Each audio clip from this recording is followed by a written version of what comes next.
కర్కాటకం వారికి గనక చూసుకున్నట్లయితే ఇక్కడ మీకు రాశిలో 2 శుభగ్రహాలు, లగ్నం అనుకోండి, రాశి అనుకోండి, గురువు శుక్రుడు ఉంటూ బుధుడు 23వ తేదీకి వచ్చి చేరుతున్నాడు. అదేవిధంగా 2వ స్థానంలో కేతు ఉన్నాడు, ధనస్థానంలో. అష్టమంలో రాహు, 12వ భాగ్యస్థానంలో శని యొక్క సంచారం జరుగుతుంది. దశమంలో ఉండేటువంటి కుజుడు 21వ తేదీ నుంచి లాభంలోకి వస్తున్నాడు. అలాగే మీకు ఈ 16వ తేదీ అమావాస్య తర్వాత రోజు వస్తుంది కాబట్టి ఈ 16వ తేదీ ఒకటి మరియు 27, 28 తేదీలు కొన్ని విషయాల్లో మీరు జాగ్రత్తగా ఉండాలి. అయితే ఈ యొక్క విషయాలు చెప్తుంది నేనైనప్పటికీ చెప్పిస్తుంది సాక్షాత్ లలిత అమ్మవారిగా భావిస్తూ ఆ లలితాంబిక అమ్మవారి యొక్క అనుగ్రహం మీకు పరిపూర్ణంగా కలగాలని మనస్ఫూర్తిగా కోరుకుంటూ, ఇక్కడ ఎప్పుడైతే 2 గ్రహాలు ఉండి మరో 3వ గ్రహం వస్తుందో, ఇది ప్రధానంగా మీకు గురువు సంతానానికి కారకుడు, శుక్రుడు కూడా సుఖానికి కారకుడు కాబట్టి కొంతవరకు ఓవర్ వర్క్ ఉన్నప్పటికీ కూడా సంతాన యోగము, వివాహ యోగము, మరియు అదేవిధంగా కొన్ని పెద్ద మొత్తంలో ఆగిపోయినటువంటి ధనం కానీ, లేకపోతే బ్యాక్లాగ్స్ ఏవైతే మీకు మిగిలిపోయాయో ఉన్నత విద్యా సంబంధించినటువంటి విషయంలో అవి కొంత క్లియర్ అవ్వడం జరుగుతూ ఉంటుంది. అయితే మీకు ధనస్థానంలో కేతు ఉన్నాడు కాబట్టి, అది కూడా సూర్యుడి యొక్క రాశిలో ఉన్నందుకు గణపతి యొక్క ఆరాధన, సూర్య నమస్కారాలు ఎక్కువగా చేయండి. దాని ద్వారా మీకు ఫైనాన్షియల్గా చాలా బాగుంటుంది. గృహము, వాహనము, ఏదైనా కొత్త కోర్సెస్ చేయడానికి చాలా అనుకూలమైనటువంటి గ్రహస్థితి ఉంది మీకు. అయితే మీరు ఎట్టి పరిస్థితుల్లో 16వ తేదీ మాత్రం ఇన్వెస్ట్మెంట్లు చేయకండి. అదేవిధంగా 27, 28 తేదీలు షేర్ మార్కెట్ విషయంలోని కొత్తగా ఎవరైనా ఫ్రెండ్స్ కొత్తగా మనకు చూడండి, ఇవాళ రేపు ఫేస్బుక్లోని, ట్విట్టర్స్లోని, రకరకాల ఇన్స్టాస్లోని పరిచయాలు అవుతూ ఉంటాయి. కొత్త ఫ్రెండ్స్ పరిచయం అవుతుంది. 27, 28 తేదీల్లో పరిచయం అయ్యేటువంటి స్నేహితుల మూలంగా, ప్రేమ వ్యవహారాల మూలంగా మీకు ఇబ్బంది వస్తుంది. 27, 28 తేదీలు నిర్ణయాలు తీసుకునేటప్పుడు చాలా జాగ్రత్తగా ఉండండి. స్నేహితుల విషయంలోని, ప్రేమ వ్యవహారాల విషయంలోని, ఈ షేర్ మార్కెట్ విషయంలోని, నిర్ణయాల విషయాల్లో, ఈ 4 విషయాల్లో చాలా కేర్గా ఉండాలి. తొందరపడి నిర్ణయాలు తీసుకోకూడదు. 27 and 28 గుర్తుపెట్టుకోండి. అలాగే అష్టమంలో రాహు ఉన్నందుకు కాస్త శనివారాలు వాహనం మీద వెళ్ళేటప్పుడు కొంచెం జాగ్రత్తగా వెళ్ళండి. ఉద్యోగ సంబంధించిన విషయంలో కొంచెం స్ట్రెస్ ఉన్నప్పటికీ గ్రోత్ కూడా బాగుంటుంది చెప్పాలంటే. ఇక మీరు నిత్యము చేయవలసినటువంటి దేవత ఆరాధన ఏమిటి అని చెప్పి చూసుకున్నట్లయితే, మీరు సుబ్రహ్మణ్యేశ్వర స్వామి యొక్క ఆరాధన చేయండి. అన్ని విధాలా మీకు బాగుంటుంది. గోచార ఫలితాలు ఒక ఎత్తు అయితే, మీకు ఎప్పుడైనా గుర్తుపెట్టుకోండి మీ జన్మజాతకంలో అసలు ఏ కాంబినేషన్స్ ఉన్నాయని చూసుకోవాలి. అంటే ఎంతసేపు మనం జనాలకి బేసిక్కే అలవాటు అయిపోవడం వల్ల ఏలినాటి శని ఉందా లేదా ఇదే బేసిక్గా చూసుకుంటుంటారు. ఏలినాటి శని ఉందా, అర్ధాష్టమ శని ఉందా, అష్టమ శని ఉందా. రెండవది ఏమిటి అంటే, వీటితో పాటు కాలసర్పయోగం ఏమైనా ఉందా, సర్పదోషాలు ఏమైనా ఉన్నాయా, మాతృదోషాలు ఉన్నాయా, పితృదోషాలు ఉన్నాయి, ఇవి చూసుకుంటారు. ఇవి నేను తప్పు అనట్లేదు. కానీ ఏలినాడు శని అనేటువంటిది ఏంటంటే, మనకి ఇప్పుడు ఏ రాశుల వారికి నడుస్తుంది చూసుకుంటే, కుంభము, మీనము, మేషం వారికి ఏలినాడు శని, సింహం వారికి అష్టమ శని, ధనస్సు వారికి అర్ధాష్టమ శని. శని ఎప్పుడు కూడా ఏం చేస్తాడు అంటే, మీకు ఒకటే గుర్తుపెట్టుకోండి, మీకు శని అనేటువంటిది కొంత ఆలస్యం అవుతున్నా కొత్త విషయాలు నేర్పిస్తాడు, ఒక శ్రమనిస్తాడు. ఇప్పుడు ఎలా అయితే ఒక రాజు తను రాజ్యాన్ని వెళ్ళాలంటే ముందు యుద్ధం చేయాలి, యుద్ధం చేస్తేనే రాజ్యం వస్తుంది.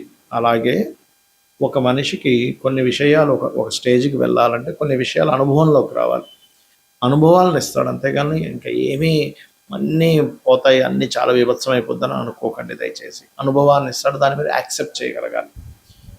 అదేవిధంగా కాలసర్ప దోషం అనేటువంటి జన్మజాతకానికి అప్లై చేయకూడదని శాస్త్రంలో ఉంది, కాలానికి సంబంధించిన విషయంలో. ఎందుకంటే నేను గతంలో చాలాసార్లు చెప్పాను, 170, 180 మంది ప్రెసిడెంట్లకు ఉంది కాలసర్ప దోషం, మెగాస్టార్ చిరంజీవికి ఉంది, చాలామందికి ఉందని చెప్పాను, పెద్ద వాళ్ళకి, మల్టీమిలియనర్కి.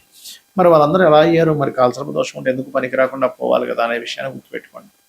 ఇక జనరల్ సర్పదోషాలు మీరు కాళహస్తికి వెళ్ళడమో లేకపోతే రావి చెట్టు ప్రదక్షిణం చేసుకోవడం వల్ల పోతుంది. అదేవిధంగా మాతృదోషం, పితృదోషం, పూర్వజన్మల్లో మనం చేసినటువంటి కొన్ని దోషాలు ఉంటాయి. అంటే తల్లిని సరిగ్గా చూసుకోకపోవడం వల్ల మాతృదోషము, పితృదోషం అనేటువంటిది పితృదేవతలు సరిగ్గా చేయకపోవడం వల్ల, సంతానాన్ని సరిగ్గా చూసుకోకపోవడం వల్ల, తండ్రికి ఇవ్వాల్సిన గౌరవం ఇవ్వకపోవడం వల్ల ఇట్లాంటి వాటి వల్ల జరుగుతుంది. ఇలా చాలా ఉన్నాయి. స్త్రీ దోషం ఉంటుంది శుక్రుడు పాడైతే. అయితే ఇక్కడ ఏంటంటే ఏ గ్రహం పాడవడం వల్ల, ఏ కాంబినేషన్ వల్ల వచ్చిందంటే శుక్రుడు పాడయ్యాడు, స్త్రీ దోషం. ఏమి కంగారు పడద్దు, చక్కగా సాటి స్త్రీలని, అది స్త్రీ అయినా పురుషులైనా గౌరవించడం నేర్చుకోండి. వాళ్ళ పట్ల మరలా అవహేళనగా ఉండడం, వాళ్ళని ఏడిపించడం, వాళ్ళు ఏడిచేలా మీ వల్ల వాళ్ళు ఏడవడం చేస్తే మళ్ళీ ఆ స్త్రీ దోషం ఇంకా పెరుగుతుంది. మాతృదోషం ఉంది, ఇంకా మీ తల్లిగారు ఇంకా ఎక్కువ బాధపడుతున్నారు మీ వల్ల ఈ జన్మలో కూడా. అది ఇంకా ఇంకా కొన్ని వందల జన్మలకి కంటిన్యూ అవుతుంది. పితృదోషం కూడా అంతే. పితృదేవతలకి గతంలో తెలియక చేయలేదు, అది పితృదోషంగా వచ్చింది. అప్పుడు ఆ పితృదోష సంబంధించినట్టు స్వయం పాకం ఇవ్వడము, లేకపోతే ఏదైనా గయా లాంటి ప్రదేశాలను అక్కడ పితృతర్పణాలు చేయడం, లేకపోతే నిత్య పితృతర్పణాలు చేయడం, లేదా అమావాస్య నాడు పితృదేవతల కోసం వదలడం చేయాలి. ఇంతేగాని ఏదో అయిపోతుంది కాదు. ఇక్కడ ఏంటంటే మీకు లగ్నం నుంచి 12 భావాలు అనేటువంటివి ఉంటాయి. లగ్నం ఏమిటి, లగ్నం యొక్క స్థితి ఏమిటి, మీ యొక్క ఎదుగుదల, మీ లైఫ్లో ఎందుకు ఎప్పుడు అప్ అండ్ డౌన్స్ వస్తాయని చెప్తుంది. ధనాధిపతి చూడాలంటే సెకండ్ హౌస్, అంటే మీకు ధనము ఏ రూపంలో, ఏ మార్గంలో ఎప్పుడు ఎక్కువగా వస్తుంది, ఏ మార్గంలో ఎప్పుడు పోయే ఛాన్సెస్ ఉన్నాయి, ఎప్పుడు జాగ్రత్తగా ఉండాలి ధనం విషయంలో అనేటువంటి చూపిస్తుంది. అదేవిధంగా 3వ భావంలోకి వెళ్తే సిబ్లింగ్స్, మీ యొక్క ప్రయత్నాలు ఇవన్నీ ఉంటాయి. అంటే సిబ్లింగ్స్తో మీకు ఉండే రిలేషన్ ఏంటి. కొంతమంది బాధపడుతుంటారు, ఏంటంటే మా సొంత అన్నయ్య ఇలా చేశాడు, మా తమ్ముడు ఇలా చేశాడు, మా అక్క ఇలా చేసింది, మా చెల్లి ఇలా చేసింది అంటారు. అది పూర్వజన్మల్లో ఉన్నటువంటి కొన్ని కర్మలు వెంటాడుతూ ఉంటాయి ఆ రూపంలో వచ్చి. మన కర్మలన్నీ కూడా మన తల్లిదండ్రులు, పిల్లలు, అన్నదమ్ములు, అక్క చెల్లెళ్ళు, స్నేహితులు, దాయాదులు వీళ్ళ రూపంలోనే వస్తారు, గుర్తుపెట్టుకోండి. ఇవి ఎక్కడి నుంచి తప్పించుకోలేరు. ఇంకా తప్పించుకుందామని ప్రయత్నం చేసినప్పుడు రోగ రూపంలో వస్తుంది కర్మ.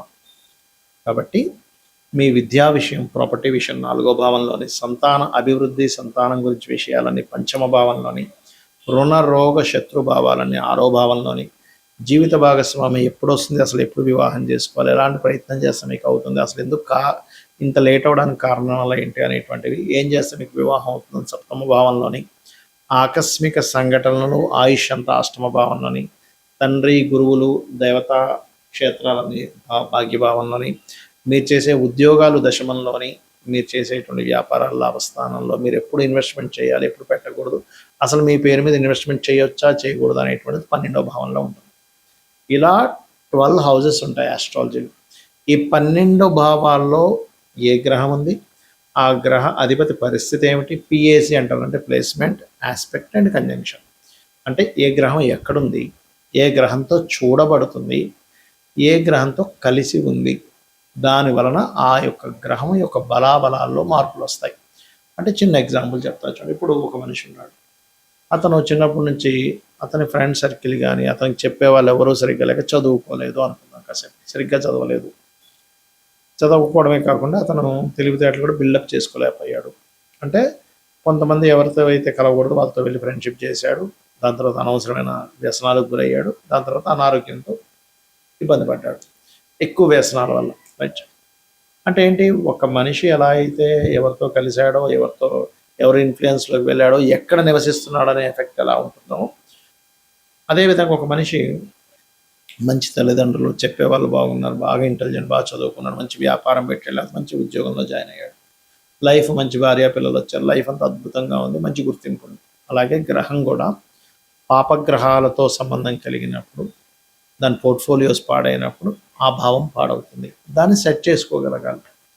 లేదా శుభగ్రహ సంబంధాలు వచ్చినప్పుడు ఆ భావం బాగుంటుంది, అదంతా ఫ్రూట్ఫుల్ ఇస్తుంది. ఇదంతా పూర్వజన్మ కర్మ వల్ల వస్తుందని అర్థం చేసుకుంటూ కనీసం ఈ జన్మలో అయినా తెలిసి ఎటువంటి బ్యాడ్ కర్మలు చేయకుండా ఉండాలి. శ్రీమాత్రే నమః.